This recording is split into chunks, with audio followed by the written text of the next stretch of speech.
Repete comigo assim: na verdade, o que eu quero? Uma pergunta que nós precisamos responder. Na verdade, o que eu quero?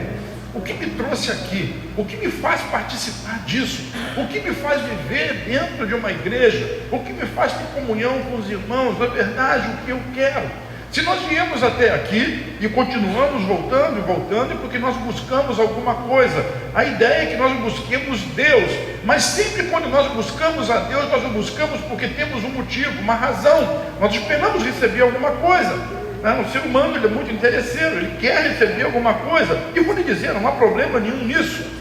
Mas é preciso que a gente entenda claramente a verdade por trás da nossa busca. Na verdade, o que eu quero?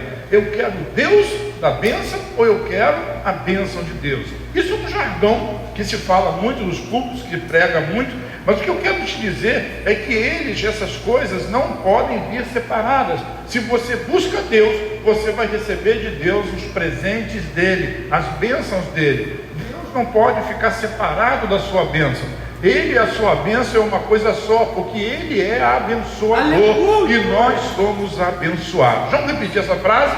Deus é abençoador. Deus é abençoador. Não, isso ficou feio, né? Vamos ensaiar. Está gravando aqui para o YouTube, vai sair aí lá no canal a partir de amanhã. E aí sim vai aparecer. Eu vou dizer o nome de vocês. Está aqui fulano, Beltrano, Cicrano. Saiu feio porque eles não ensaiaram, né? Deus é abençoador. Deus é abençoador. E eu sou abençoado. Pergunta para quem está do teu lado: quem te abençoa? Quem te abençoa? Deus. Ele é abençoador. Então não pode separar a bênção de Deus do próprio Deus, porque a bênção dele é a própria essência dele. Ele é abençoador. Às vezes a gente tem uma ideia errada de Deus, daquele velhinho de barba branca, segurando um cajado. Isso é Papai Noel, já passou. Não é Deus. Deus é amor, Deus é justiça, Deus é verdade, Deus é a bênção. Ele é o autor da vida e a própria bênção. E às vezes nós não desfrutamos dessa bênção de Deus por questões de prioridade. Nós não damos a prioridade devida ao Senhor, porque a vida, o que te trouxe até aqui foram as escolhas que você fez. E nós somos assim, desde que comemos, na pessoa de Adão e de Eva, comemos da fruta da árvore do conhecimento, nós passamos a fazer as nossas escolhas baseadas na nossa vontade, nas nossas emoções, naquilo que nós pensamos. Então nós escolhemos, e as nossas escolhas determinam quem nós somos. Então é muito importante que a gente faça escolhas certas, porque aquilo que nós escolhemos para nós vai determinar qual será o futuro que nós vamos viver. E isso diz respeito a esse mundo e diz respeito ao mundo vindouro, porque a história não vai terminar aqui. A sua história não vai terminar aqui. Muitos de nós, eu creio, vão estar vivos quando o Senhor Jesus voltar, mas é importante que nós façamos as escolhas certas. Vamos dar prioridade àquilo que é prioritário. Essa semana é uma semana peculiar para nós, porque é a semana do encontro, e as pessoas normalmente convidam: não, vamos para o encontro, um encontro com Deus, vai mudar a sua vida, vai mudar a sua família, vai ter restauração na sua casa. E a pessoa diz assim: sim, eu estou precisando mesmo de oração, eu estou precisando mesmo de separar um tempo. Quando é o encontro? Vai ser dia 17, 18, 19. Deixa eu ver aqui. Não posso. O que houve? Tem um aniversário do filho da amiga da minha prima.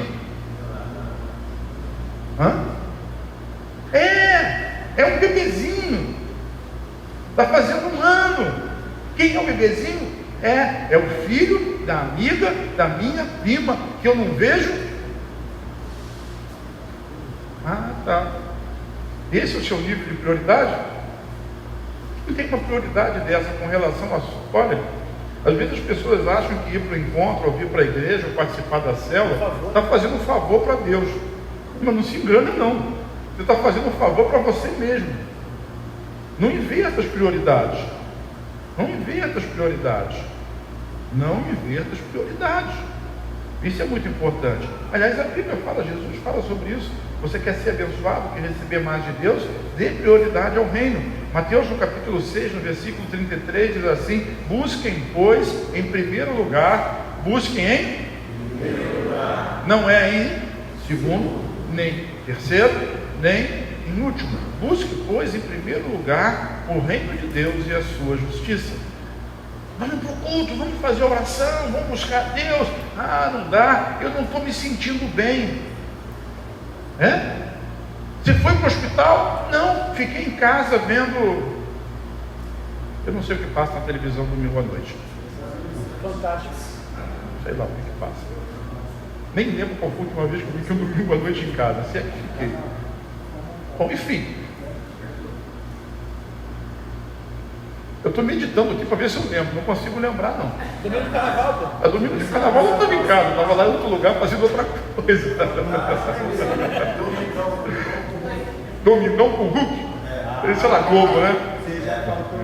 Muito bem. Mas assim, eu estou dizendo isso porque a pessoa não está doente, não infartou, não está morrendo.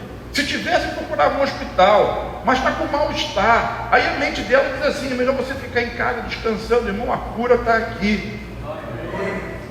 Mas ele não consegue dar prioridade para isso. Não dá prioridade nem para ela mesmo. Dá prioridade para outras coisas, né? Para o jogo de futebol. Ainda bem que o Flamengo e Vasco é amanhã. Se fosse hoje, 6 e pouca da tarde, para o jogo do Fluminense, acho que é o jogo do Fluminense, né? O culto fica vazio, porque as pessoas hoje têm outras prioridades, tem outras coisas que são mais importantes.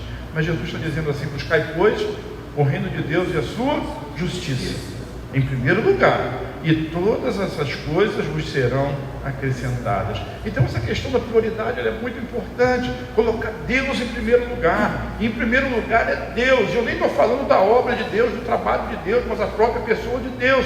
Quando eu venho ao culto é porque eu dou prioridade a Ele. E quando eu venho ao culto, embora eu vá encontrar com os meus amigos, com meus irmãos, com os meus parentes, com pessoas que eu conheço, que às vezes eu só vejo uma vez por semana, a prioridade do culto é encontrar com Deus, é buscar Ele. Então quando canta, não fica batendo papo com quem está do lado. Você está louvando a Deus, está adorando a Deus. Quando a palavra é pregada, desfrute dela, sabe? A fé ela vem pelo ouvir a pregação da palavra. Na hora de orar, ora. Se for para orar junto com o irmão, ore junto com o irmão. E depois do culto vai ali comer uma pizza. Se você está com tanta saudade do seu irmão, paga para ele. Acabou a saudade, né? É uma questão de prioridade. No livro de Oséias, o profeta Oséias, pelo Espírito Santo, no capítulo 6, versículo 3, diz assim: conheçamos e prossigamos em conhecer o Senhor. Às vezes nós somos apresentados a uma pessoa, apertamos a mão e se não tiver um determinado valor para nós, ou alguma coisa que se relacione com a nossa vida, a gente nem lembra dela mais. Mas o Senhor não pode ser assim. Eu preciso conhecê-lo e continuar conhecendo, aprofundar o relacionamento. É isso que a Bíblia está dizendo. Porque quanto mais eu tenho Deus, quanto mais eu quero Deus, quanto mais eu busco a Deus, e mais dele eu vou ter na minha vida. E a proposta de Deus e de Jesus é exatamente essa: eu vim para que tenham vida e a tenham em abundância. Deus veio para que você viva uma vida abundante. E a abundância da vida de Deus está diretamente relacionada ao conhecimento, ao relacionamento que você tem com Ele. E a verdade da palavra aqui no texto diz assim: se você buscar, Ele virá. Tão certo como vai ter um dia amanhã, como o dia vai amanhecer, a sua vinda é certa. Ele descerá sobre nós como a chuva fora de época que rega a terra. Mesmo que seja chuva fora de época, se você buscar o Senhor, Ele vai atender o seu clamor. Por isso o profeta Isaías diz: buscai ao Senhor enquanto invocai-o, enquanto está perto. Deixe o ímpio o seu caminho, o homem mau os seus pensamentos, se converta, se volte para o Senhor, que se compadecerá dele. Isaías 55, 6 e 7. Sabe, essa é a palavra, é buscar o Senhor e continuar buscando. As outras coisas são importantes, são, mas Deus guardará você e acrescentará a você. Então eu volto a perguntar: na verdade, o que você quer? O que você espera? Você veio aqui fazer o quê?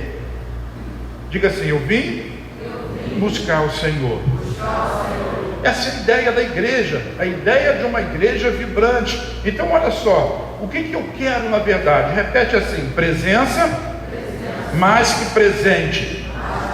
É muito interessante a gente perceber que as pessoas, elas se reúnem, vão a determinados lugares, porque elas querem buscar alguma coisa, sabe? E quando nós nos reunimos, nós esperamos buscar de Deus alguma coisa. E eu quero mostrar essas ideias aqui baseado na igreja primitiva, que é a melhor igreja e a igreja de referência para todas as outras igrejas. Então, num determinado dia, todos os irmãos, os discípulos, 120 estavam reunidos no mesmo lugar.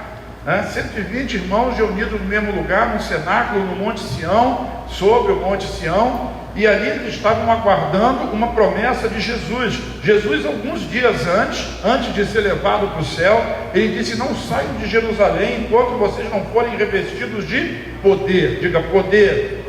E eles estavam reunidos no mesmo lugar. Eu gosto de imaginar quem estava lá. Então certamente Pedro, Tiago, João, Levi, Natanael, os discípulos de Jesus estavam ali. A mãe de Jesus certamente era uma daquelas 120 pessoas. Maria Madalena, Nicodemos, talvez José de Arimateia, quem sabe o cego Bartimeu. Não, esse não foi. Pode ter ido Bartimeu, mas não mais o cego, porque ele não era mais cego, ele foi curado. Aquele aleijado que estava lá no tanque de Betesda, que eu não sei o nome dele, mas ele não foi mais como um aleijado, agora ele foi andando com as próprias pernas. E tinham ali, eu não sei quantas, 120 pessoas reunidas no mesmo lugar. 120 pessoas reunidas no mesmo lugar, com um intento, com um intuito. Eles estavam esperando o kairós de Deus, o tempo ideal para o Espírito Santo descer sobre eles, descer sobre a igreja. E eu vou lhe dizer uma coisa: quando a igreja é cheia do Espírito, ela atrai os olhares de todas as pessoas. O que atrai a pessoa? Não é a sua simpatia, é o Espírito de Deus, é a vida de Deus na sua vida. Uma vida transformada atrai outras vidas. Quando você olha, quando o indivíduo olha para você e vê assim: puxa, fulano era desse jeito, assim, assim, assim, agora ele é diferente. Por quê? O que aconteceu? Jesus mudou a vida dele. Aí o indivíduo fica pensando: pô, se mudou a vida dele, pode mudar a minha também. Glória! Uma igreja cheia do Espírito Santo. Vamos ver isso na Bíblia? Atos capítulo 2, versículos 4 a 6, e depois o 12, diz assim: e todos que estavam ali no cenáculo, e aliás, quem for a Israel comigo em abril do ano que vem, eu vou levar vocês no cenáculo, tá? Vai ser um lugar muito bacana, vocês vão visitar lá comigo. Então todos que estavam ali foram cheios do Espírito Santo e começaram a falar em outras línguas, segundo o Espírito lhe concedia que falassem. E estavam morando em Jerusalém judeus, homens piedosos, vindo de todas as nações debaixo do céu. Assim, quando se fez ouvir aquela voz, para tudo, diga: aquela voz. Pergunta para quem está do seu lado: que voz? Que voz? A voz do Espírito Santo. E assim, quando se fez ouvir aquela voz, a voz do Espírito Santo que estava descendo sobre aquele... Irmão, o cenáculo é um salão talvez um pouco maior do que esse aqui. Nós somos aqui talvez umas 70, 80 pessoas. Lá cabiam 120, não muito mais do que isso. Mas quando o Espírito Santo desceu naquele lugar, o som do Espírito, você sabe, como um vento impetuoso, as línguas como que de fogo, e as pessoas, o cenáculo fica assim no segundo andar, é como se fosse um sobrado, ali no Monte Sião, e as pessoas começaram a ver: o que é isso, o que é isso, o que é isso, porque aonde o Espírito Santo está, ali tem o poder de Deus, e aonde o poder de Deus está, atrai as pessoas, e as pessoas começaram a fluir, e não era por causa de Pedro, não era por causa de João, nem era por causa de Maria, nem era por causa, ninguém foi lá para conhecer Lázaro. Aquele que tinha morrido, mas Jesus ressuscitou. Ninguém foi lá para ver, porque Maria estava lá, aquela que ungiu os pés de Jesus e lavou com suas lágrimas, sabe? Não foi. Eles foram lá para ver o Espírito Santo. Eles ouviram a voz, sabe? As pessoas vão ouvir. Aí quando a igreja é cheia do Espírito Santo, as pessoas vão ouvir a voz do Espírito. Talvez seja através da sua fala, mas talvez seja através da sua própria vida, da sua família restaurada. Glória a Deus! É disso que eu estou falando, de restauração, de vida, de cura e de transformação. E as pessoas afluíam para aquele lugar, e diz que cada um conseguia ouvir, porque o Espírito Santo, ele não é simplesmente bilíngue, ele é polilíngue, ele fala todas as línguas, e cada um ouvia falar na sua própria língua nativa. Então ali, gente de todos os lugares, e cada um conseguia ouvir na sua própria língua. O versículo 12 diz assim: e todos, quem? Todos. Alguns? Não. Poucos? Não. Todos? Todos. Quantos eram todos? Não sei, mas todos, atônitos, perplexos, perguntavam uns aos outros: o que será que isso quer dizer?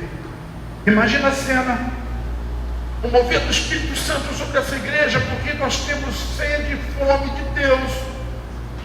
E não importa que Ele esteja aqui, mas importa que nós estamos aqui, que o Espírito Santo vem.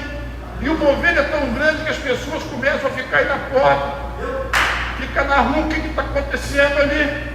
O que está acontecendo naquele lugar? Eu passo aqui todo dia, está ali sempre quietinho e tal, às vezes fazendo barulho, às vezes não, mas hoje tem alguma coisa diferente. Diga assim ao Espírito Santo. As pessoas querem olhar para você, irmão, e ver alguma coisa diferente. Elas querem ver o Espírito Santo em você. Nós somos a igreja de Jesus. As pessoas querem ver o Espírito Santo na sua vida. Essa é a vida, essa é a vida abundante. Essa presença, ela é irresistível. O que eu quero? Eu quero a presença do Espírito Santo na minha vida. Eu quero a presença do Espírito Santo na igreja.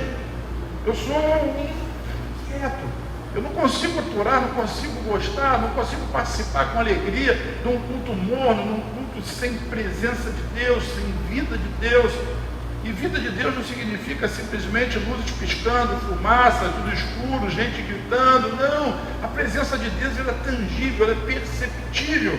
É aquilo que fez o salmista dizer que um dia na tua presença vale mais do que 1000 em outro lugar qualquer. É Deus presente naquele lugar. Ali há quebrantamento, ali há espírito, ali há vida, ali há unção. E eu não sei explicar, mas quando você vive, você percebe. Diz amém. Glória a Deus. Sabe, num lugar como esse, tem muito mais palavra do que argumentos. Palavras humanas não, mas palavras de Deus. E o resultado daquele mover do Espírito Santo naquela igreja foi a pregação da palavra em clima, do contexto, em cima do contexto. Pedro começou a explicar aquilo que estava acontecendo. Quem tomou a palavra para pregar? Diga Pedro. Pedro que alguns dias antes tinha negado Jesus 3 vezes. Pedro que alguns dias antes Jesus perguntou: você me ama, Pedro? E Pedro disse: eu gosto de você.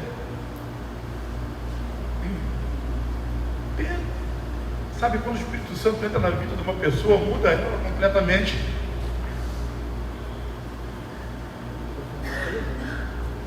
O coração duro é amolecido. O atrevido, ele fica mais atrevido e impetuoso para falar.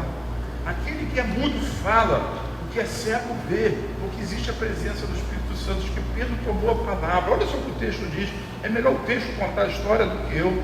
Atos 2, de 22 a 24, depois o versículo 36, diz assim: israelitas, escutem o que eu vou dizer. Jesus o Nazareno, um homem aprovado por Deus diante de vocês com milagres, prodígios e sinais, os quais o próprio Deus realizou entre vocês por meio dele, como vocês mesmos sabem. Isso aqui aconteceu 50 dias depois da crucificação de Jesus. 10 dias depois de Jesus ser levado ao céu. Todo mundo que vivia em Jerusalém sabia que Jesus tinha sido crucificado. E Pedro está dizendo: está vendo isso que vocês estão vendo? Está vendo isso que vocês estão ouvindo? Tudo isso é por causa de Jesus. Tudo isso aconteceu por causa de Jesus. E vocês sabem muito bem que isso aconteceu esses dias aqui em Jerusalém. No versículo 23 ele diz assim: e esse, Jesus, conforme o plano determinado e a presciência de Deus, vocês mataram, crucificando-o por meio de homens maus. Que palavra dura! Pedro estava pregando, dizendo: vocês foram responsáveis pela morte dele. Alguém diria no meio da multidão: eu não fiz nada, nem fui lá, nem sabia que isso estava acontecendo. É verdade, Mas a responsabilidade pela morte de Jesus não era necessariamente entregá-lo à morte ou pregá-lo na cruz. Ninguém matou Jesus, sabia disso?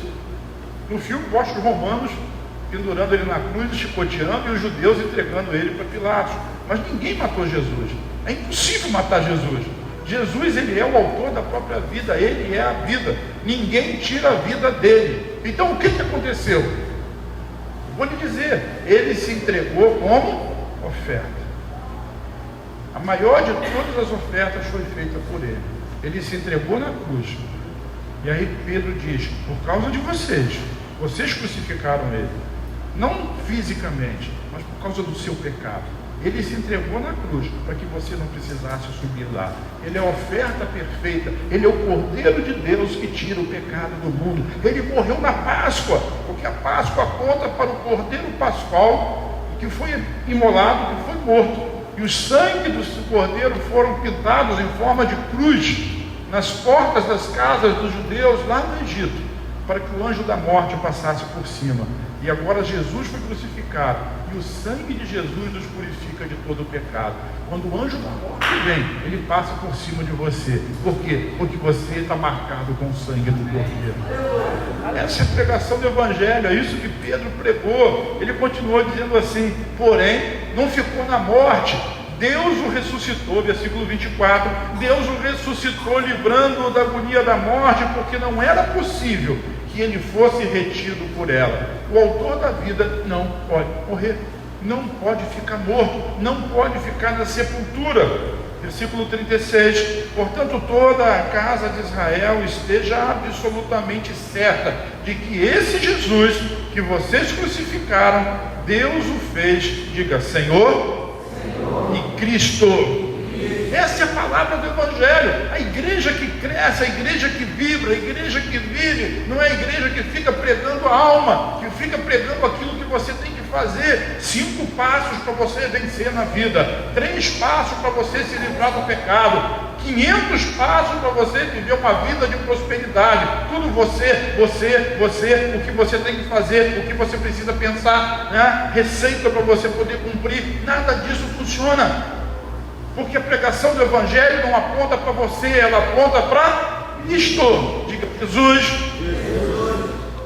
2 Coríntios capítulo 5, versículo 21 diz assim: pois Deus fez de Cristo, aquele que nunca pecou, a oferta por nosso pecado, para que por meio dele fôssemos declarados justos diante de Deus.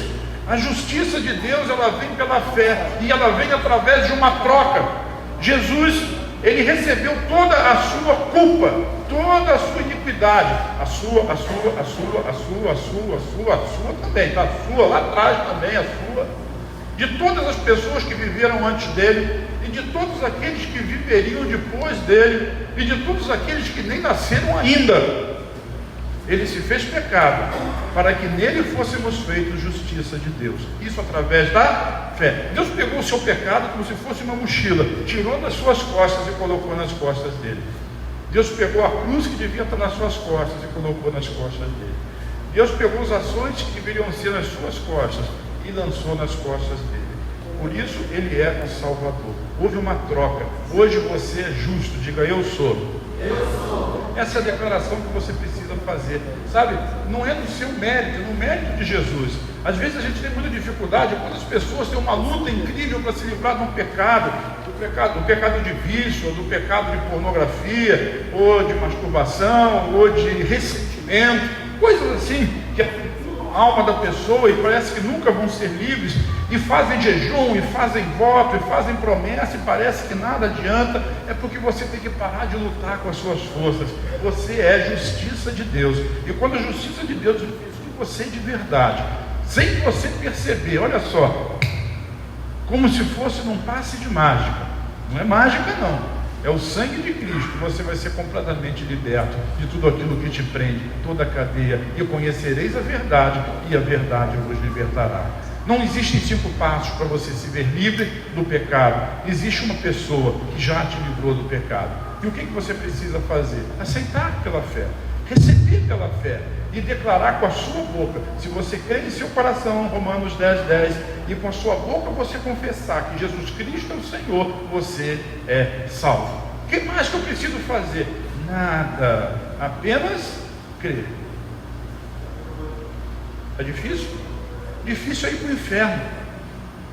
Mas as pessoas são orgulhosas, elas querem merecer.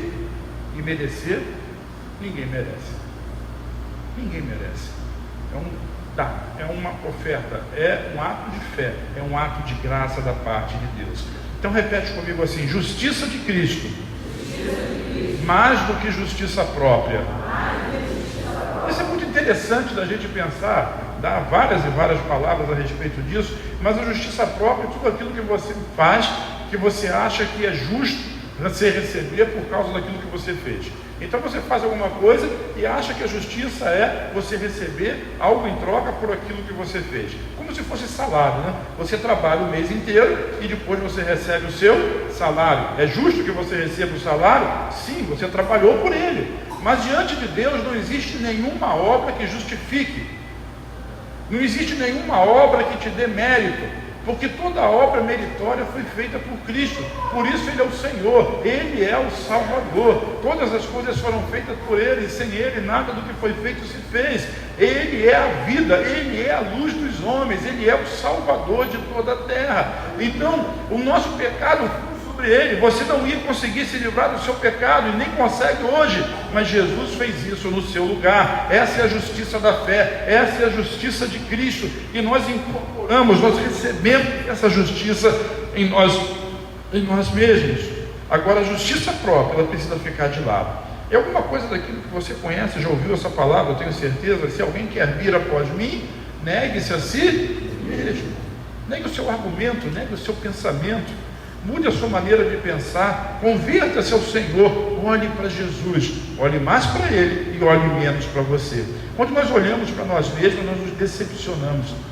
Se a gente for procurar defeito na vida das pessoas, certamente as pessoas têm muito defeito e nós vamos acabar nos decepcionando com as pessoas. Mas quando nós olhamos para Cristo, nós recebemos vida no nome dele. Diz amém? Amém. Então Pedro, ao ser questionado a respeito disso, ele responde, Atos capítulo 2, versículos 37, 38 e 41. Quando ouviram isso, ficaram muito comovidos e perguntaram a Pedro e aos demais apóstolos: que faremos, irmãos? Esse microfone é engraçado, ele fala baixo, fala alto, de vez em quando não fala, né? Mas é a bênção, glória a Deus. Você está me ouvindo? Amém. Que a palavra de Cristo entre no seu coração. Isso aqui é o cerne do Evangelho, e a gente precisa saber responder, na verdade, o que eu quero. Eu preciso de Deus, e esse é o Evangelho de Deus. Então quando aquele povo ouviu isso, que Jesus morreu pelos pecados dele, que Jesus foi crucificado, olha só, você só chegou aí, ficou bom, né? É só preta, fica em pé aí, meu irmão, que Deus te abençoe.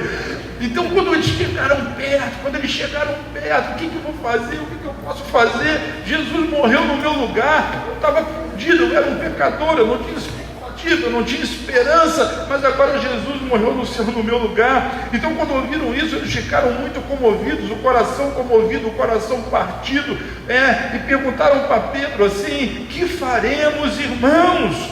E Pedro respondeu, vamos responder essa palavra de Pedro aqui, vamos ler juntos, diz assim: arrependam-se e cada um de vocês seja batizado no nome do Senhor Jesus Cristo para a remissão dos pecados, e vocês receberão o dom do Espírito Santo. A palavra está aí, arrependa-se. O que é arrepender? É vir aqui no altar, se ajoelhar e começar a chorar o seu pecado? A palavra arrependimento na Bíblia é metanoia. É preciso que haja uma mudança na sua mente, para você poder experimentar Deus. A sua mente precisa mudar, você precisa pensar de forma diferente, não é no seu mérito, é no mérito de Jesus. Essa é a mudança de mente. E as outras coisas? As outras coisas serão acrescentadas na sua vida. É tudo por Ele, é tudo para Ele, foi tudo feito por Ele na sua vida. O homem não gosta de ouvir isso, porque ele quer participar, ele quer ter mérito. Mas não há mérito nenhum na salvação, não há mérito na vida de Deus. Todo o mérito da vida de Deus pertence a Ele. Mas eu não preciso fazer nada? Não, você não precisa fazer absolutamente nada para merecer. Mas, diga mais, Fala assim: contudo, todavia, eu faço, porque eu sou grato a Ele. Nós fazemos por gratidão. Ai de mim, dizia Paulo, se eu não pregar o Evangelho. Eu sou pressionado a isso, eu sou comovido a isso, eu sou constrangido a pregar o Evangelho da vida, para que mais pessoas possam conhecer Jesus. Quantas pessoas estão aí morrendo sem Cristo? Talvez na sua família, talvez na sua casa, talvez seus vizinhos, seus colegas de trabalho, e você precisa ser constrangido a pregar Cristo. Você não quer ir para o céu sozinho. Eu quero. Não quer não. Não quer não. Então pregue o Evangelho. O encontro é isso: arrependimento, mudança de mente, remissão dos pecados, perdão dos pecados, batismo e batismo do Espírito Santo. Todas essas coisas nós vamos fazer no único fim de semana. Aleluia. Arrependimento, remissão de pecado, perdão de pecado, porque se converteu.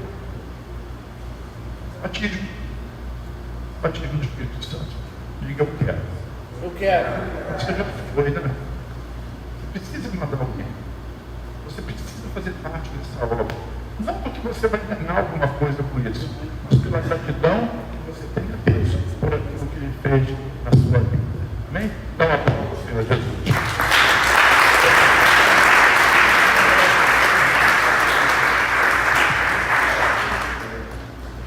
Glória a Deus. Versículo 41 então diz assim: então os que aceitaram a palavra de Pedro foram batizados.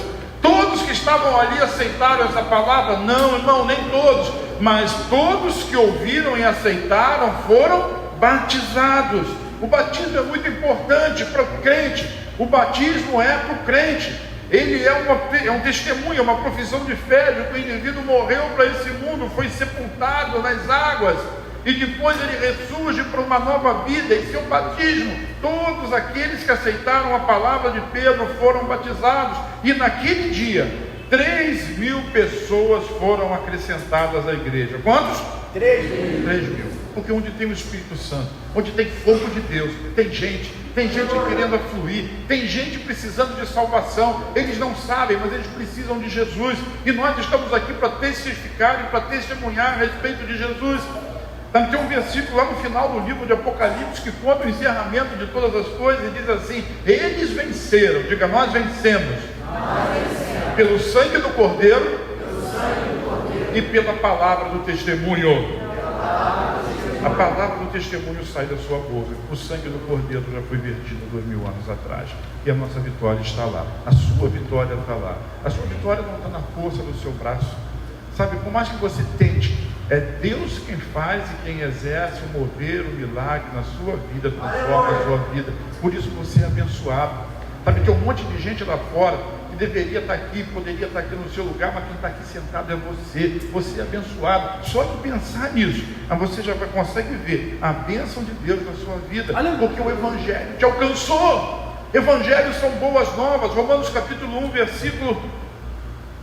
Meu Deus, a hora passa, né? Versículos 16, 17 diz assim: pois não me envergonho das boas novas a respeito de Cristo. Boas novas é o Evangelho. Não me envergonho do Evangelho de Cristo, que é o poder de Deus em ação, agindo para salvar todos os que creem, primeiro dos judeus e também dos gentios. As boas novas, ou seja, o Evangelho, revelam como Deus nos declara justos.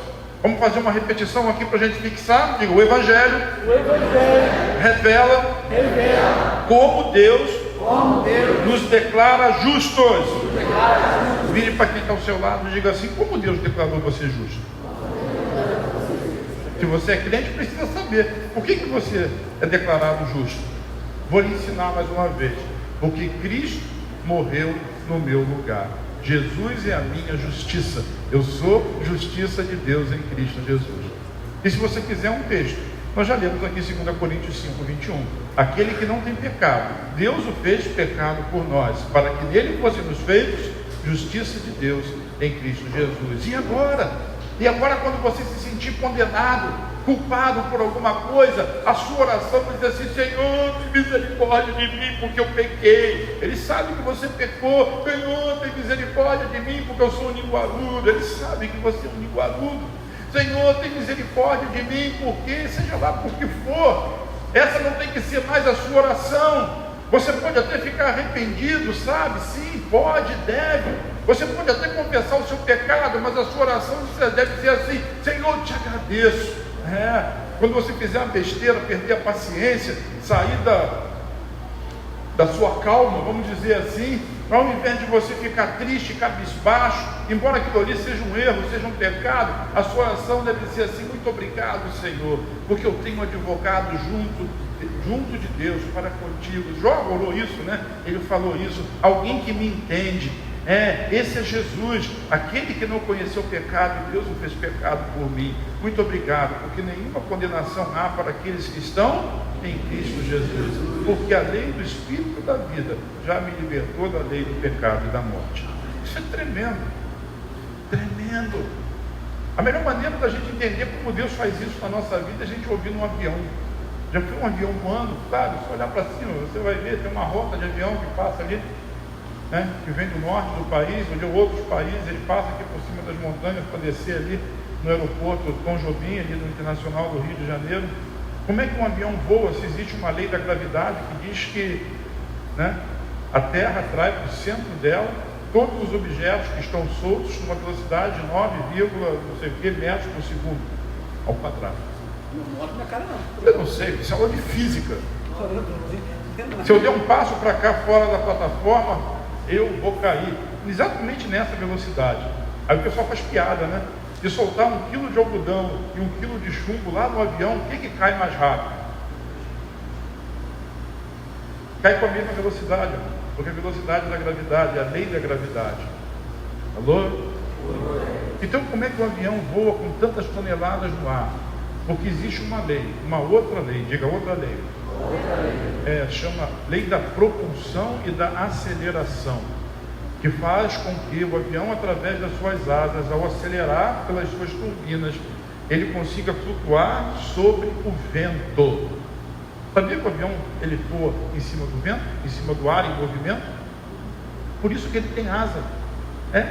Passa mais vento por baixo da asa do que por cima. Isso faz com que o avião tenha uma coisa chamada sustentação. Quando o piloto quer descer, ele diminui a velocidade e ele vai descendo lentamente. Quando ele quer para diminuir a velocidade, ele tem um arrasto na asa.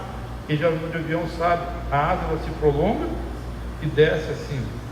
E aquilo ali funciona como um paraquedas. Por quê? Porque faz força contra o vento e ele diminui a velocidade. Quando ele pousa na pista, é isso que ele faz. Ele freia para as rodas frearem, ele liga a turbina ao contrário e abre ali os flaps para que o avião possa parar. Estou dizendo tudo isso porque existe uma lei que supera a outra. Você vivia debaixo da lei do pecado e da morte, da culpa, da condenação, mas agora você vive debaixo da lei do Espírito da vida. O Espírito que dá a vida já te livrou da lei do pecado e da morte. A lei do pecado e da morte diz assim: você vai pagar pelo seu pecado. Ninguém consegue escapar dessa lei, a não ser aqueles que estão em Cristo Jesus. Agora, aqueles que estão em Cristo Jesus não estão mais debaixo dessa lei, estão debaixo da lei do Espírito da vida, que já nos libertou da lei do pecado e da morte. Então, se alguém diz, você vai pagar pelo seu pecado e vai morrer, você diz assim: não, Senhor, Jesus já morreu pelo meu pecado, eu sou livre dessa lei, eu agora vivo debaixo de outra lei. E isso vai se criando. Você está doente porque você é pecador. Não, Senhor, Jesus já levou sobre ele todas as minhas enfermidades, eu agora vivo debaixo da lei do Espírito da vida. Ora isso, irmão. Em vez de orar, está doendo aqui, minha costela, meu rim, meu fígado, meu dedão. Não, ore, diga para o problema, você não tem autoridade para estar na minha vida. Por quê? Porque eu não opero mais debaixo da lei do pecado e da morte. A minha lei agora é a lei do Espírito da vida. Você mudou de lei, por isso que o avião voa. É por isso que o crente é crente, é por isso que você é salvo. Graças a Deus, que dá um aplauso a Jesus hoje.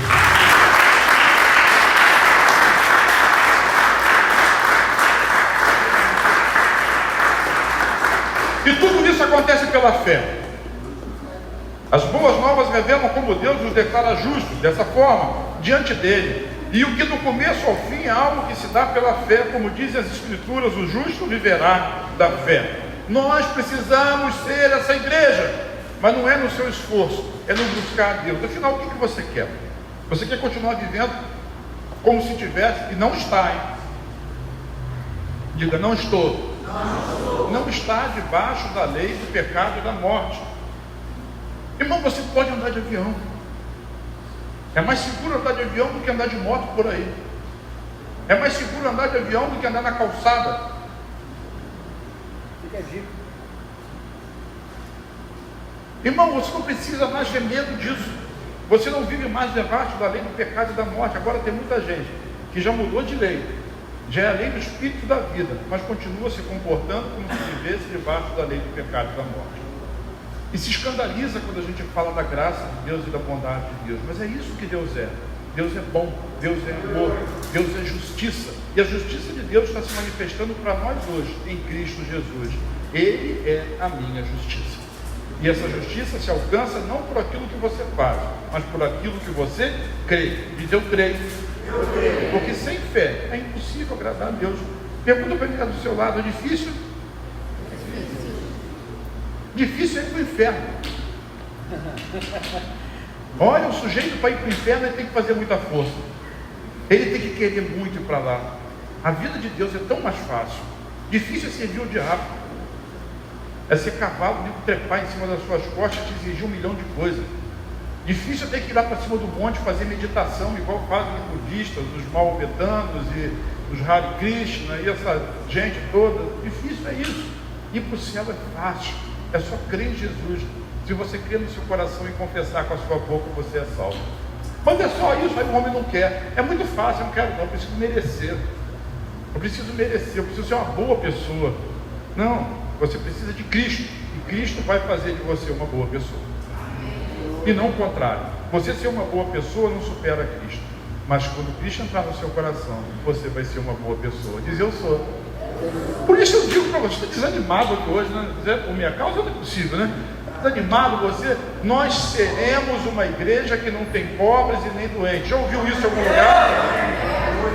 Porque isso não é alguma coisa que eu tirei da cabeça, alguma coisa que está na Bíblia. Vamos caminhar para lá então. Eu quero, o que igreja que eu quero? O que eu quero na verdade? Uma igreja que tenha necessidade, mas que não tenha necessitados. A igreja primitiva era assim. Vamos ver a Bíblia, para você não achar que eu estou falando da minha cabeça. Atos capítulo 4, versículo 33 e 34, diz assim: com grande poder os apóstolos continuavam a testemunhar da ressurreição do Senhor Jesus, e grandiosa graça estava sobre eles, sobre todos eles. Vamos ler agora o versículo 34, o que diz ali? Não havia pessoas necessitadas entre eles. Vamos ler de novo? Não havia pessoas necessitadas entre eles. Pergunta para quem está do seu lado, entendeu? Entendeu. Não havia pessoas necessitadas entre eles. Por quê? Porque os apóstolos com grande poder, não é poder do Pedro, nem poder do Paulo, nem poder do Tiago, nem poder do Levi, nem poder de qualquer um deles, era o poder do Espírito Santo. O mesmo poder que operava na vida de Pedro, de Paulo, de Tiago, de qualquer outro deles, opera na sua vida também. Então esse poder que atuava pelos apóstolos, ele também atua na sua vida. O que você precisa? Deixar. Queira. O que você fala? O que você reproduz? Então, com grande poder, os apóstolos continuavam a fazer o quê?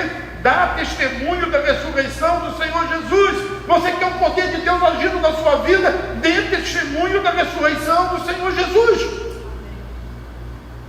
Alguém vai dizer, eu não acredito nisso. Aí você não acredita, é um problema seu. Mas a verdade é que Jesus morreu pelos seus pecados e ressuscitou pela sua justificação. Essa é a verdade. Diz isso. E o poder do Espírito Santo vai agir na sua vida. Porque o poder do Espírito Santo ele vem sobre a vida daqueles que testemunham a ressurreição do Senhor Jesus Cristo. E sabe por que não tinha necessitado? O final do versículo 33 responde, diz ali assim: e grandiosa graça. Grandiosa graça. Grandiosa graça estava sobre alguns deles. todos eles. Quando nós testemunhamos da morte e da ressurreição de Jesus, grandiosa graça vem sobre todos nós. Diga nós. E não haverá mais pessoas necessitadas entre nós. Haverá necessidade de Deus, necessitados. Não. Ali ele fala do método, né? Ah, mas é porque eles vendiam tudo e davam para os pobres. Eu vou ter que vender minha casa, meu carro, minha fazenda, meu iate. Aquilo ali foi só um método que Deus usou. O método que Deus usa hoje é abençoar o trabalho das suas mãos. E o Salmo diz: feliz serás, e tudo te irá bem. Não haverá necessitados entre nós. As portas das bênçãos de Deus estão abertas para você e para mim. Isso é a igreja cheia do Espírito Santo. Não haverá necessitados entre nós. Qual o motivo disso tudo? Uma grandiosa graça estava sobre eles. O que é graça? Diga favor. Imerecido. O problema das pessoas não receberem a graça de Deus é porque elas querem merecer, trabalhar por ela. É impossível. Graça, é de graça. Você não paga. Não paga porque não tem com o que pagar. E Deus também é tão rico que Ele não tem como cobrar você, precificar. Não há como você pagar. Então recebe de graça. Recebe a bondade de Deus, recebe o amor de Deus. Mas não é só isso. Não é só questão dos necessitados. Deus quer prosperar você e abençoar você. Por quê? Porque no mundo tem sempre necessitados. Toda vez que chove, quem está no morro desaba, quem está na baixada alaga. E a gente todo ano tem que fazer a mesma coisa, dá colchão, dá fogão, ajuda com cesta básica. Mas como é que você vai ajudar alguém se você não tem um tostão no seu bolso? Você é um necessitado. Mas eu quero profetizar sobre a sua vida que não será mais. Não haverá mais necessitado. Que grandioso. Não é alguém que vai dar bolsa para você, bolsa escola, bolsa família. Não, é o próprio Deus que vai abençoar o trabalho das suas mãos. Você vai ser feliz. Por quê? Porque você vai ganhar o seu pão dentro do seu talento, daquilo que Deus te deu, da capacidade que você tem. Deus vai fazer você prosperar.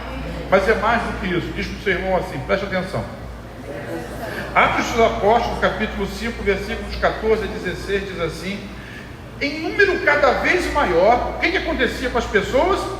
Cada vez tinha mais gente. Em número cada vez maior, homens e mulheres criam no Senhor e lhes eram acrescentados à igreja, de modo que o povo também levava os doentes às ruas e os colocavam em camas e macas, para que pelo menos a sombra de Pedro se projetasse sobre alguns, enquanto ele passava. E afluía também multidões, diga multidões, das cidades próximas a Jerusalém, trazendo os seus doentes e os que eram atormentados por espíritos imundos. Vamos ler a última frase. E alguns eram curados? Todos eram curados. Se todos eram curados e não havia necessidade, era uma igreja que não tinha nem... É difícil? Pergunta para quem está do seu lado, é difícil? É difícil. É difícil para mim e para você, né? Mas a Bíblia diz, Jesus diz, tudo é possível aquele que... A diferença está aí. Eu creio. De fato eu creio. De fato eu creio que quando a maravilhosa graça, o poder de Deus se manifesta sobre nós no nome de Jesus, Ele prospera aqueles que eram necessitados e Ele cura aqueles que eram enfermos. Ele expulsa os demônios e tira todo o tormento, toda a opressão maligna.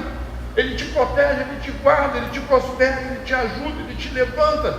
A palavra diz, eu vim para que vocês tenham vida e a tenham em abundância. Essa abundância de Deus é essa grandiosa graça que está sobre a sua vida. Diz, eu quero. Eu quero. Será que quer mesmo? Eu quero. Se você quer, o versículo diz lá, busque em primeiro lugar, diga assim, prioridade.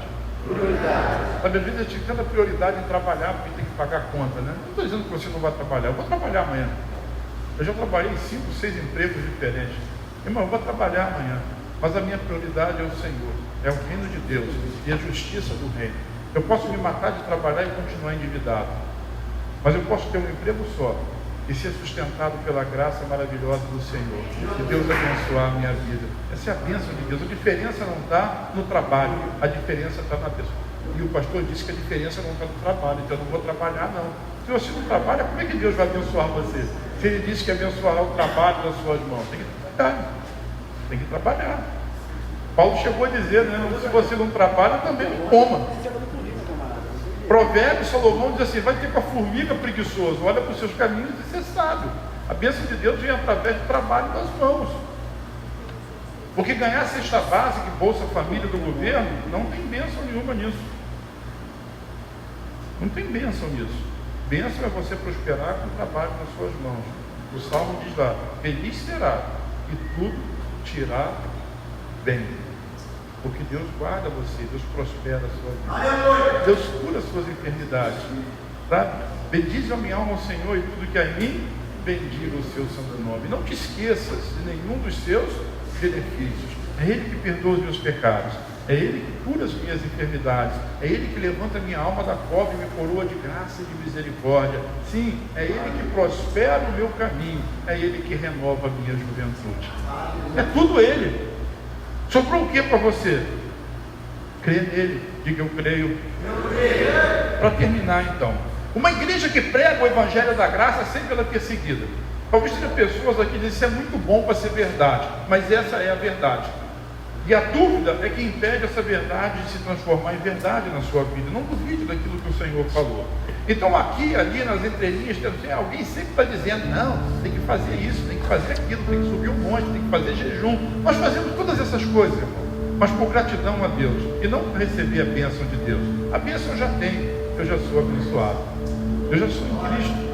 O mais perto de Deus que você poderia estar, você já está lá, porque você está em Cristo. Você já é uma nova criatura, e por causa de Cristo você quer viver igual a Ele. Quer ver só uma oração da igreja primitiva? Eu vou encerrar com esse texto.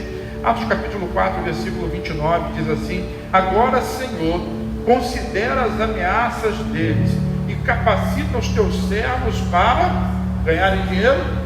Não, anunciarem a tua palavra. Nós estamos aqui com uma missão, como já foi dito aqui anteriormente: anunciar a palavra de Deus.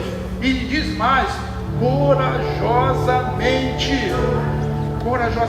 Tem gente perto de você que você se intimida na presença dele, porque ele é importante, ou porque é um bandido, porque é um policial, ou porque é o seu pai, ou porque é alguém que conhece você ou conheceu você.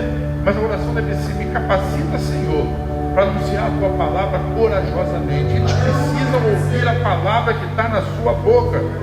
E a oração continua no versículo 30 e diz assim: estende a tua mão para curar e realizar sinais e maravilhas por meio do nome do teu santo servo Jesus. Que mensagem é essa que eu vou pregar? Prega a palavra de Jesus. Diz para as pessoas o que Jesus fez na sua vida. Ninguém pode contestar isso. Eu era assim, mas eu conheci Jesus. Agora eu sou diferente. Eu sou uma nova criatura. Eu fui livre do meu pecado. Prega a palavra. Versículo 31. Depois de orarem, tremeu o lugar em que estavam reunidos, e todos, diga todos, foram cheios do Espírito Santo e anunciavam corajosamente a palavra de Deus. Anunciar a palavra de Deus. Tenha a palavra de Deus na sua boca, tenha a palavra de Deus no seu coração. O testemunho de Cristo na sua vida vai fazer você diferente, vai fazer você crescer e prosperar, vai fazer a vida de Deus viver em você, e você vai ser a criatura mais feliz dessa terra. Quantos querem receber isso? Diga amém. Eu queria fazer uma oração com você. Ore comigo assim nessa noite. Pai, eu chego à tua presença em nome de Jesus. Nessa noite eu descobri que nada que eu faça pode fazer eu merecer a vida eterna, a vida abundante.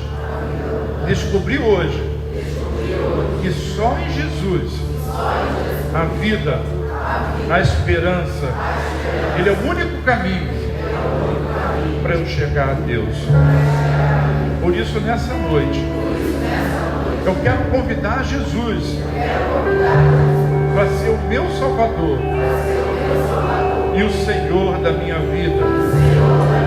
Eu entrego o meu coração para Ele. obrigado por me receber e me fazer não apenas uma nova criatura, mas também o teu filho amado. Amém.